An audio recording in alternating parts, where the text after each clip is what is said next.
Olá, muito bem-vindo, muito bem-vinda a mais um webcast da Mercado e Consumo. Eu sou a Ana Freitas, editora executiva da plataforma, uma plataforma que traz notícias diárias, fresquinhas de varejo de consumo no Brasil e no mundo para você.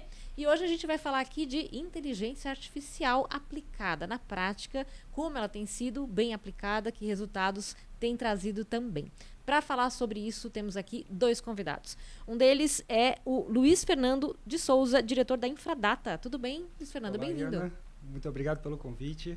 Obrigado pela oportunidade de bater esse papo aqui com vocês. Obrigada, prazer é nosso. Obrigada por estar aqui com a gente. E o Hugo Chagas Nascimento, gerente de SOP e abastecimento do Grupo CRM, que é o grupo que detém as marcas Copenhagen e Chocolates Brasil Cacau. Tudo bem, Hugo? Bem-vindo. Tudo bem. Mais uma vez, obrigado aí pela oportunidade. Espero contribuir aí para esse bate-papo. Com certeza, acho que temos uma dupla aqui que vai se complementar bastante no nosso tema, né?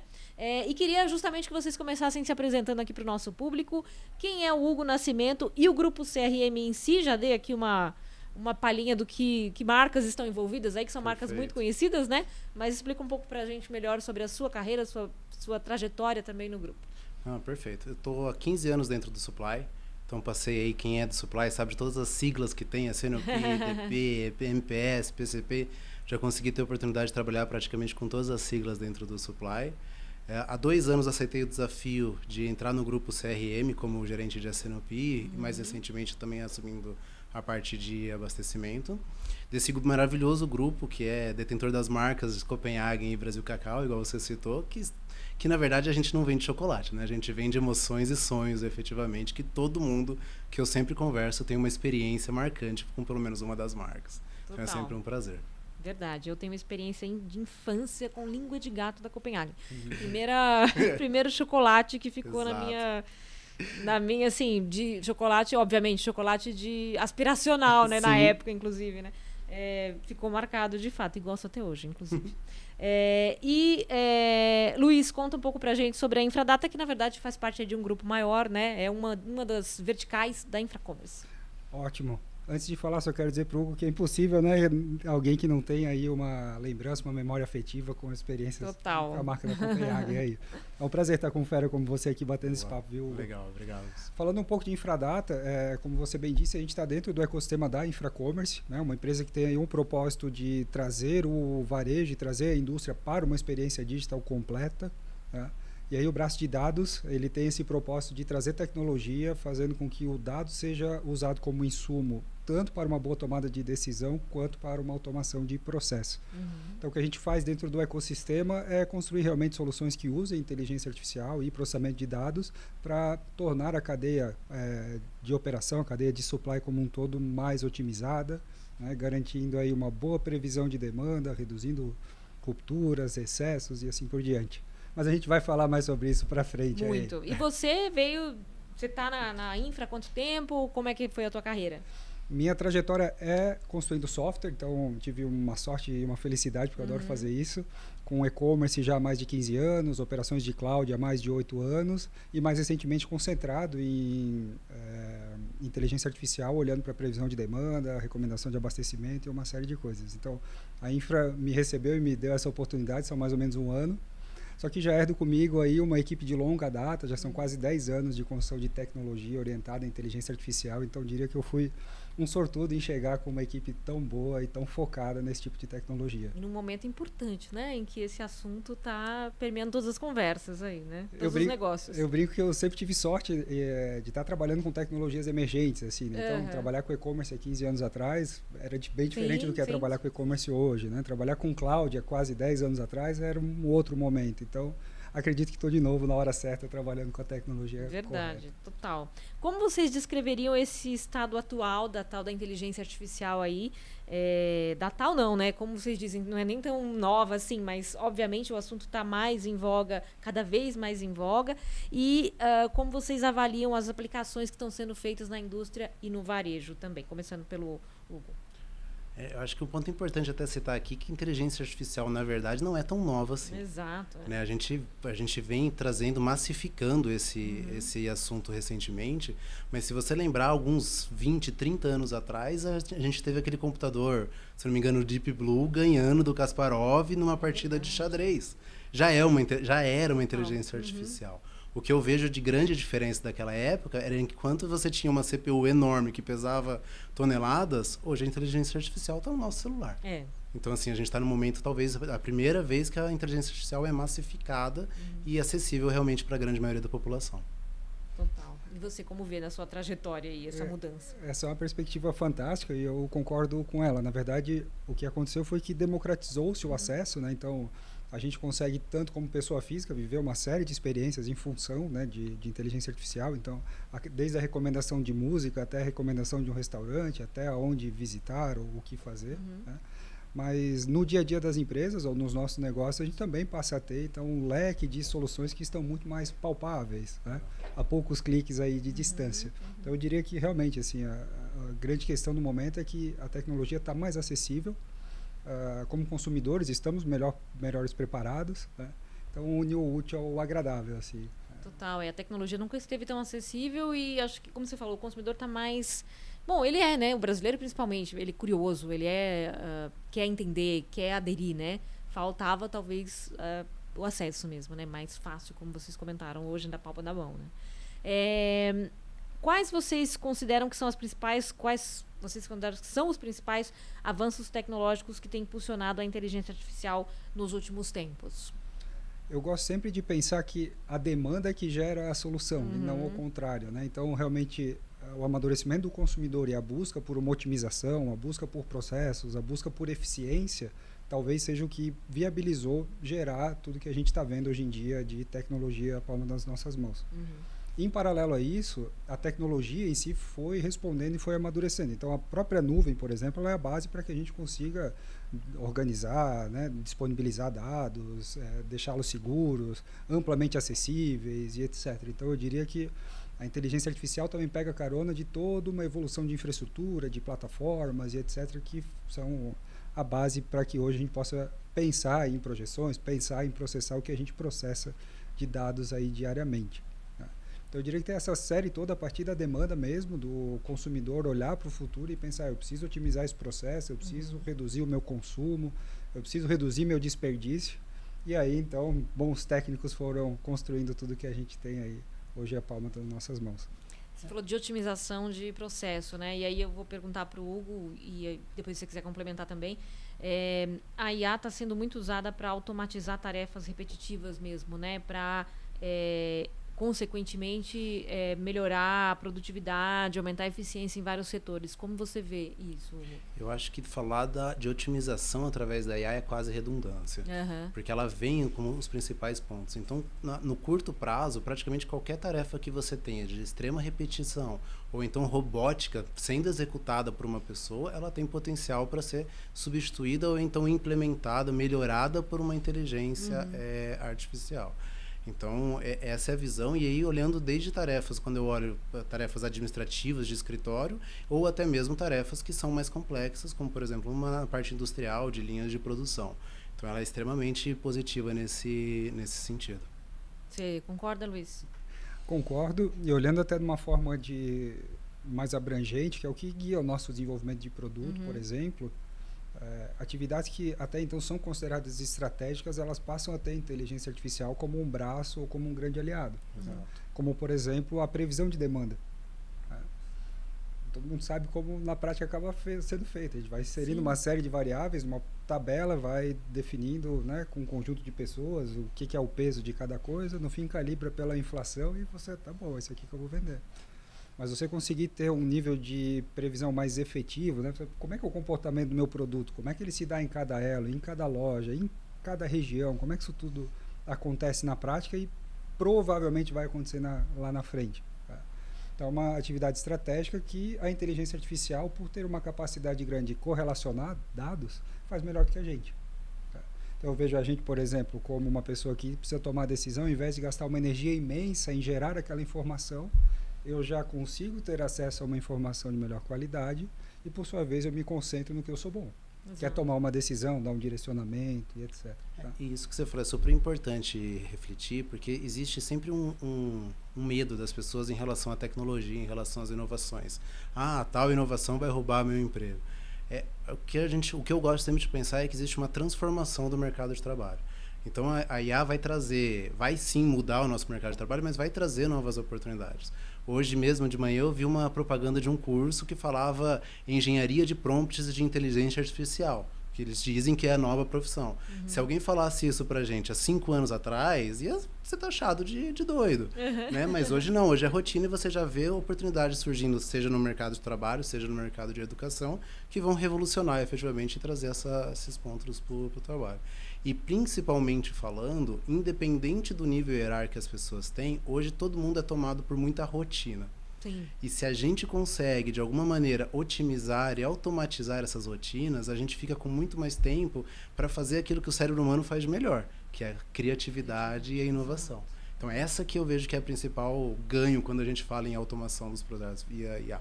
Total. E tem uma questão de ganho econômico até para o negócio, né? Quando a gente está falando de automação, obviamente, mas até você falou de previsão de demanda ser mais assertivo nesse momento, isso tem um impacto direto que você vai sentir no seu negócio, no fim das contas, né? É gigante, né? Porque toda empresa se projeta ou se prepara para operar a partir do que ela espera que vai vender. Né? Então, você contrata vendedores, você contrata softwares, você prepara uma operação logística. Se você é uma indústria, né, como é o caso aqui da CRM, você vai preparar uma fábrica inteira. Então, você vai comprar equipamentos, você vai comprar matéria-prima, né? E, de certa forma, quanto mais otimizado você estiver nesse contexto inteiro, você vai ter uma operação que, no final, vai ser mais lucrativa, vai ter um resultado melhor e, por sua vez, vai gerar muito menos desperdício, né? E vai fazer com que tanta operação seja mais linear, as pessoas sejam mais felizes, menos lixo seja gerado e assim sucessivamente. Então, eu diria que é um ponto central assim do resultado, né, das companhias e também nessa busca que a gente tem por um ganho de eficiência e por uma redução de desperdício, principalmente, né? Total. E pegando pegando um gancho, né? A área de previsão de demanda, ela é uma área de dados desde que ela nasce como uma área de dados. Então, eu diria que é uma das áreas que mais está preparadas para receber uma IA. Mas o outro lado também, ela tem o aspecto de que muitas vezes a gente precisa ter uma preparação maior do que às vezes as pessoas imaginam para receber uma IA. Então, quando a gente fala, por exemplo, que de processamento de dados, se o teu banco de dados não tiver bom, não tiver de maneira de trazer uma qualidade legal, a IA só vai refletir os erros passados. Então, ela não vai ter essa percepção de mudar. E aí volto no ponto que eu falei, vai continuar tendo a questão de interferência humana, colocando qualidade na sugestão que a IA está trazendo para o grupo, para o negócio, para o processo. Acho que o que você falou tem muito a ver com a pergunta que eu ia fazer, que era quais as maiores dificuldades e desafios na implementação de soluções de IA. Talvez começar, de repente, com uma base Perfeito. não tão, né, boa, sejam desses desafios, né? Quais outros você citaria? É impossível a gente negar que sempre vai ter os negacionistas da inovação. Sim. Então você vai ter aquela pessoa que vai acreditar que isto não serve para o meu negócio, isso não serve para a minha área, isso não serve para o que eu estou fazendo. E sendo super transparente, acho que é uma questão de tempo até que a IA esteja em todos os negócios. Porque, voltando ao primeiro ponto que a gente até discutiu, hoje temos a tecnologia acessível na palma da mão, no celular. Então, a barreira que existia em investimento financeiro, investimento tecnológico, investimento técnico, parte disso começa a cair também. E outro desafio grande que eu vejo é a questão das pessoas entenderem como funcionar. As pessoas falam muito, por exemplo, do ChatGPT. Né? O ChatGPT é uma ferramenta maravilhosa? Mas se você não souber fazer as perguntas corretas para ele te trazer, para você direcionar a resposta, ele não vai servir, vai ser uma mera pesquisa no Google que outra pessoa poderia fazer. O Hugo trouxe vários aspectos e até ligando essa sua última etapa, dá para entender o curso de engenharia de prompts, né? Eu ia falar sobre isso. Verdade. A gente precisa aprender a conversar com as tecnologias e talvez esse seja um dos grandes desafios. De um lado você tem a tecnologia que de fato ela é nova, então você precisa aprender de que forma você insere informação e que tipo de saída você pode ter, né?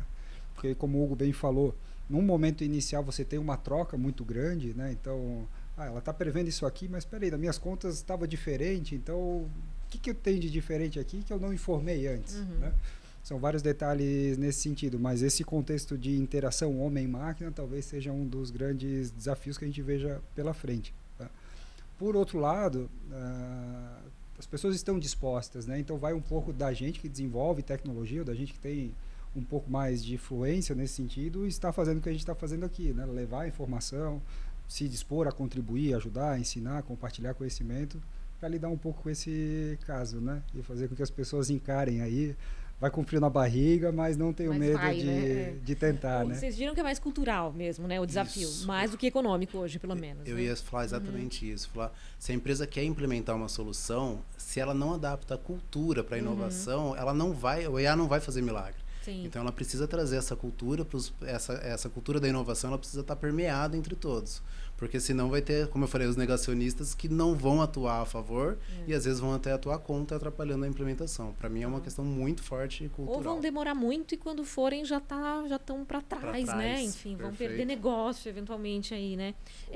Olhando só por essa perspectiva puramente empresarial, assim, quando a gente começa projetos, a gente identifica em mais ou menos que fase de maturidade. A gente olha para uma escala de 0 a 10, por exemplo, onde 0 é uma empresa que ainda não tem nenhuma visão a nível de informação gerada ou projeção gerada por inteligência artificial.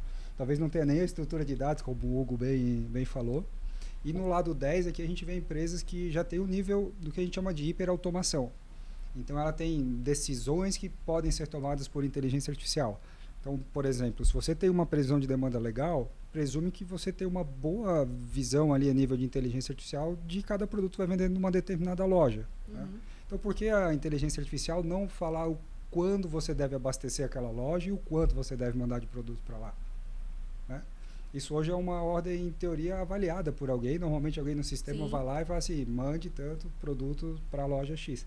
Então, uma empresa que vai conseguindo amadurecer na trilha, ela chega numa acurácia ali da previsão de demanda que ela diz, pô, legal, prefiro que a IA já diga como eu abasteço minhas lojas. Né? Voltando um pouco na cadeia, a gente vai vendo, por exemplo, uma indústria onde a recomendação de produção, ou seja, o quanto eu produto de cada SKU, o quanto eu vou produzir de cada SKU e de cada produto, já é feito também para o resultado de recomendação de IA. E aí você vai puxando na cadeia. Então, para produzir, eu preciso de quanto de matéria-prima? Então, por que uma ordem de compra lá para o meu fornecedor não pode ser gerada a partir do resultado de um processamento de IA? Né? Então, a gente vai vendo empresas em diferente fase nessa jornada. A gente se dispõe a atuar junto para tentar fazer evoluir, porque é muito circunstancial. Sim. Essa questão dos dados que o Hugo trouxe, ele é um tema central. Porque cada módulo, cada resposta que você espera ter da IA precisa de uma entrada de dados. Então, às vezes você tem fácil um dado de histórico de vendas, mas às vezes você não tem fácil um histórico outro, né, de cliente, por exemplo, e assim sucessivamente. Então, ao longo dessa jornada de amadurecimento, é fato que cada empresa tem o seu momento, tem o seu desafio. Né? Mas o que eu posso dizer é que a parte boa é que tem um movimento muito forte assim, de área de negócio junto com TI, com profissionais de dados cada vez mais concentrados nisso. E essa, para mim, talvez seja uma das grandes mudanças. Assim. Eu acho que eu nunca vi tecnologia e negócio trabalhando tão junto em prol de algo para fazer funcionar. Assim. Então, sou bem otimista quanto a isso. Viu? Que bom. É bom saber que as empresas estão nessa toada aí, né? Que acho que é momento, né? Falem um pouco para a gente aqui sobre a parceria de CRM com o Infracommerce, por que vocês procuraram, enfim, o que vocês fazem juntos nessa parceria hoje. Um pouco até de tudo que a gente falou aqui, né? O Luiz citou muito bem essa questão de previsão de demanda, de comportamento do consumidor. Para quem está escutando, eu queria que pensasse na questão do potencial que você tem de perda de volume de vendas e de, vamos dizer assim, de sentimento ruim quando o consumidor chega na loja e não tem o produto. Né? Você citou que você gosta da língua de gato. Sim. Se você sai de casa e entra numa loja da Copenhagen para procurar... Exato, e às vezes gera uma experiência negativa. Sim. A ponto da pessoa perder o cliente, né? Efetivamente. E agora que você escalona isso, a quantidade de consumidores que existem no Brasil. E aí escalona isso a quantidade de SKUs que tem disponíveis quando você entra numa loja. Então você vai chegar num nível de variável que é praticamente impossível um ser humano dar conta. E aí é onde a inteligência artificial entra. Então, se a gente tiver uma previsão de demanda acurada, de quanto produto eu vou vender por semana, por dia, para determinada loja, tudo, eu consigo ter uma assertividade muito maior no abastecimento, reduzindo custos, porque eu vou mandar somente o que realmente aquela loja precisa, e melhorando o sortimento de mix e melhorando até o capital que a loja tem empregado em estoques. Ela vai reduzir o custo que ela tem em estoque, deixando mais dinheiro disponível para o negócio, que a gente sabe que no fim do dia é isso que o negócio realmente precisa trazer. Né? Importa, exatamente. Fala um pouco da tua parte aí, da parceria com a CRM, com o grupo, né? Deixei o Hugo falar primeiro para ver se ele não tá bravo comigo, né? Mas brincadeira, o Hugo é um super parceiro e nos ajudou muito no desenvolvimento de produto mesmo. Tá. Uma pelo fato do tamanho, né? Quando a gente fala de quantidade de loja, número de SKUs, é um produto que tem um shelf life relativamente curto, então tem uma série de complexidade nessa cadeia. E além disso, é um varejo que ele acaba tendo um modelo híbrido ali, tem lojas próprias, tem franqueados, né? Então, quando você para resolver problemas que você tem numa cadeia dessa tão complexa, fica fácil você resolver em cadeias que são bastante mais simples, tá? Então, o Hugo bem falou da previsão de demanda, que é um produto, eu não diria o carro-chefe, mas ele é a base para todo e qualquer outro produto que a gente ofereça, né? Então, acertar bem uma previsão de demanda permite que a gente tenha uma boa recomendação de abastecimento, como eu falei, uma recomendação de produção, compras. Enquanto a gente está aprendendo sobre o histórico de vendas para projetar o futuro, a gente acaba entendendo várias coisas relacionadas, por exemplo, ao comportamento do consumidor em relação a preço, consumidores, características que eles têm em comum, então consumidores que são fiéis, consumidores que são sazonais, e até aí poder gerar alguns insights, assim, no sentido de o que se oferece para cada um, que tipo de campanha que faz sentido você fazer, né? Então, um pouco disso tudo que a gente desenvolve, e aí tanto o Hugo da CRM quanto os nossos outros clientes vão consumindo conforme a gente vai desenvolvendo, e a gente também vai aprendendo com eles no dia a dia e vai construindo aí um backlog contínuo de Eles vão se retroalimentando, né? E construção de Até valor. porque a tecnologia está se desenvolvendo muito rapidamente, né? Então além de aprender, uma empresa aprender com a outra, imagino que tem novidade, tem possibilidades que surgem a cada dia, né? Eu acredito que a grande questão é que a gente se preocupa em construir coisas que resolvam problemas reais. Então, ao invés de dar a solução para o problema, a gente vai, entende o problema, volta e para isso aqui eu consigo desenvolver uma solução assim, assim, assado, uso esse modelo, vou agregando. Tanto que hoje a gente conta são mais de 60 modelos que envolvem inteligência artificial para todas essas etapas do processo de SNOP. E às vezes a inovação tem esse poder, né? Às vezes o que foi desenhado, foi programado para trazer a resposta A dentro do negócio, e você percebe que você pode usar para XYZ outros motivos. Então, realmente essa questão de retroalimentação e a percepção humana de como usar aquela informação da melhor maneira é o que realmente vai trazer esses grandes ganhos. Voltando à questão do humano que você fala, que não vai deixar de ser fundamental, né? Exato. Nessa questão até para a evolução da tecnologia, né? Sem dúvida, quando a gente responde uma pergunta, a gente gera outras 10. Exatamente. E é isso que faz a gente ter um trabalho infinito, assim. É verdade. Vocês diriam que o Brasil ele está na vanguarda, ou em que momento ele está aí, em que posição, digamos assim, quando a gente fala em tecnologia e inteligência artificial, ou a gente ainda tem muito que ver lá fora, até, enfim, se vocês tiverem experiências lá de fora, como vocês diriam que estamos posicionados, bem ou mal na fita aí? Desafiador essa Como você bem falou, o brasileiro por si só ele é entusiasta da tecnologia. Então eu diria que a gente adapta, né? E até empresas como a nossa que tem foco em desenvolver software, a gente entrega muita coisa. Só que se a gente for olhar a base, as plataformas ou infraestrutura ou nuvens, por exemplo, que suportam hoje em dia o que a gente precisa implementar de inteligência artificial, a maioria são empresas americanas, aí você vai ter grandes empresas chinesas e etc. Então, eu diria que apesar da gente aderir e desenvolver muita coisa, tem uma certa camada que, por ineficiência do ecossistema como um todo, ainda é impossível você atingir. Né? Então, acho que eu fico feliz pelo ponto que a gente está. Pela parte do copo que está cheia. Mas a gente ainda tem um grande desafio, caso a gente queira, como país e tal, tornar-se, vamos dizer, autossustentável nesse ecossistema. Entendi. E até, voltando ao ponto que a gente falou anteriormente, a questão da qualidade dos dados que a gente tem. se as empresas antes, né, do desenvolvimento do IA, as empresas lá fora já estavam mais organizadas, mais processualizadas, com um banco de dados mais confiáveis, a implementação dessas ferramentas se torna mais simples e tranquilas, de maneira hipérbole aqui minha, né? Mas então, acho que a inovação, quando ela acontece lá fora, ela acaba permeando mais rápido do que aqui, porque tem um grau ainda de maturidade que a gente precisa avançar. Mas eu percebo que teve uma mudança muito grande. Quando eu comecei no Supply, a gente tinha 2, 3, 4 empresas, grandes empresas, que faziam softwares de planejamento de demanda.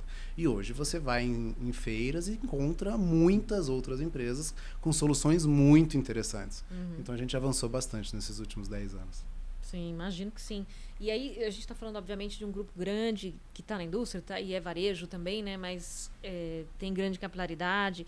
Como vocês veem para o pequeno e médio varejo essa aplicabilidade real da inteligência artificial hoje no Brasil? O Hugo falou um ponto interessante mais cedo e acredito que cabe para iniciar essa resposta. É o fato de que, naturalmente, a tecnologia ela amadurece, se populariza e ela torna-se mais acessível. Como o Hugo também falou, você tem muito software hoje em dia, né? Então, a gente entrega, por exemplo, inteligência artificial como um software para o cliente. Então, basicamente, ele paga pelo tamanho dele. Número de lojas, número de SKUs, são essas combinações que vai dizer o quanto ele vai pagar por aquele software. Então, no fim das contas, todo aquele P&D, toda aquela infraestrutura, tudo que já amadureceu com uma série de clientes, são tecnologias que estão disponíveis para um pequeno ou médio varejo. Então, eu diria que esse modelo do as a service, do software como serviço, faz com que a tecnologia esteja mais disponível para pequenos negócios. Não quer dizer que não terão os desafios ali de uma integração ou alguma coisa nesse sentido, mas eu diria que está mais perto do que nunca. E até o cultural que você comentou também, talvez. Exato. Né? Para esses pequenos. E você hoje tem já ferramentas disponíveis que o pequeno varejista, o médio varejista já consegue acessar e utilizar. Um exemplo que eu sempre dou é uma IA chamada Venturous. Ela faz uma análise SWOT do seu negócio. Então ela consegue, se você tiver uma ideia já concebida, ou então o próprio negócio com site e fazer o link dessas informações na ferramenta, ela vai fazer uma análise SWOT, análise mercadológica, análise de produtos, tudo baseado em informações que ela capta de outros produtos que alimentam a base dela. Então, olha, é óbvio, essa ferramenta ela tem uma versão gratuita, assim como a maioria das ferramentas, né? Tem uma versão gratuita e tem a versão paga. Mas o que talvez tivesse esse médio varejista, tivesse que contratar uma consultoria super cara, que só estava acessível para as grandes empresas, ele passa a ter uma versão talvez um pouco mais otimizada, mas ele passa a ter acesso a esse tipo de informação. E é por isso que eu falo que isso pode trazer uma revolução para quem souber fazer as perguntas certas e tá no momento certo. Total. E várias outras áreas, né, Hugo? Acho que aqui você abre um leque para a gente pensar realmente no dia a dia, em várias atividades que são feitas num pequeno varejo. Então, desde um anúncio, e aí você tem ferramentas de AI generativa que ajudam a escrever um bom texto, a bolar uma boa imagem, né? Automatizar processos. Então, hoje em dia você pode integrar sistemas usando códigos feitos por outros sistemas, sem que você tenha que saber programar. Chama aqui a atenção, talvez, o grande pulo do gato para quem tem um pequeno negócio, seja realmente olhar para a engenharia de prompts, né? Exato. Aprender um pouquinho disso aí, porque pode ter grande facilidade em aderir plataformas que estão na mão, custam pouco, mas pode realmente fazer com que o negócio opere de forma muito mais lisa, muito mais competitiva, já olhando para os grandes negócios aí, se inspirando. Vocês já falaram um pouco disso em algum momento nas respostas aqui que vocês deram, mas quais que vocês diriam que são os impactos sociais e econômicos numa adoção, se não generalizada, mas mais ampla da inteligência artificial aí para a sociedade como um todo? Pensando em mercado amplo, assim, né, a gente pode falar até no âmbito da saúde. Teve um estudo que foi feito com detecção de câncer de mama nos Estados Unidos e na Inglaterra, onde softwares IA foram melhores do que os médicos em cerca de 5 a 10 pontos percentuais entre mudança de falsos positivos e falsos negativos. Então, pensando em exames únicos, exclusivos, sem acesso ao restante do banco de dados que o médico teria. Sim. Então, imagina isso escalonado. Você poderia ter pessoas de lugares remotos que não têm acesso a médicos igual os grandes centros têm, tendo diagnósticos precisos antes de efetivamente da doença evoluir, etc. Trazer. Isso, na base, é a qualidade de vida. Total. Aumenta a qualidade de vida da população. Na prática, né, no longo prazo, é um resultado que ninguém nunca sonharia, talvez, né? Exato. O grande ponto para mim é você ter as pessoas que estão nas diferentes áreas de negócio dispostas a trazer inteligência artificial para o seu dia a dia, né? Esse exemplo médico que você trouxe é um caso excepcional, porque a gente está falando de saúde, qualidade de vida, né? Eu gosto de olhar muito pelo impacto realmente no desperdício. Acho que essa é uma grande questão. Você trazendo inteligência tanto para essa previsão quanto para a operação, você faz com que consiga se gerar resultados muito melhores, gerando muito menos desperdício. E para mim esse é o grande ponto, né? Porque a gente vive melhor, a gente consome menos, a gente gasta menos energia, né? Quem sabe a gente pode até ter uma jornada de trabalho um pouco mais organizada, tranquila, como muito sonho e tal, a partir do momento que a gente consiga se organizar melhor. Então eu vejo com muito bons olhos o impacto em toda essa cadeia, todo esse ecossistema. Para mim é um dos grandes pontos assim da inteligência artificial. Mas vejo também em saúde, vejo em alimentação, vejo em esportes, vejo na produção, né? A gente vê conteúdo, uma ajuda legal. Então, você acessar o conteúdo que você gosta, você consumir o conteúdo que você gosta, enfim. Talvez quando a gente olhar para trás, né, a gente veja o quanto a gente caminhou, né? O quanto a nossa vida mudou rapidamente, né? Pensando aqui, sei lá, daqui 10 anos, quando a gente olhar para trás, a gente vai ter talvez essa noção melhor, né? Porque realmente, você falou da questão de saúde, questão comportamental, questão cultural, e aí não só das empresas, das pessoas também, a gente acostumar a fazer a pergunta certa, a otimizar o nosso tempo, né? As possibilidades são imensas mesmo, e tem impacto direto na nossa qualidade de vida, no nosso jeito de trabalhar, no nosso jeito de repente, o lazer que a gente tem, né? Como a gente faz, o tempo que a gente emprega para isso, acho que são infinitas possibilidades mesmo, né? Você pode até falar do mercado de trabalho especificamente, né? Por exemplo, uma pessoa que está indo para uma entrevista, ela pode usar o ChatGPT para prepará-la para a entrevista, né? Porque tipo, o ChatGPT tem a possibilidade, quais as perguntas que podem surgir, como é que os dados da empresa, qual é a melhor maneira de se portar, etc. Então, olha a capacidade de treino que isso traz para a pessoa comum. E quando o Luiz fala da questão do desperdício, eu não vou lembrar os dados corretos aqui de cabeça, mas boa parte do que é produzido de comida hoje no Brasil é desperdiçado em transportes, é desperdiçado na cadeia logística. Imagina a hora que você começar a integrar efetivamente de ponta a ponta uma solução de inteligência artificial. Você vai estar falando de provavelmente baratear custos, reduzir o custo da população brasileira, trazendo novamente qualidade de vida e melhorando a produtividade como um todo. Total, esse é um dado muito alarmante. A gente tem uma notícia no mercado de consumo sobre desperdício de alimentos.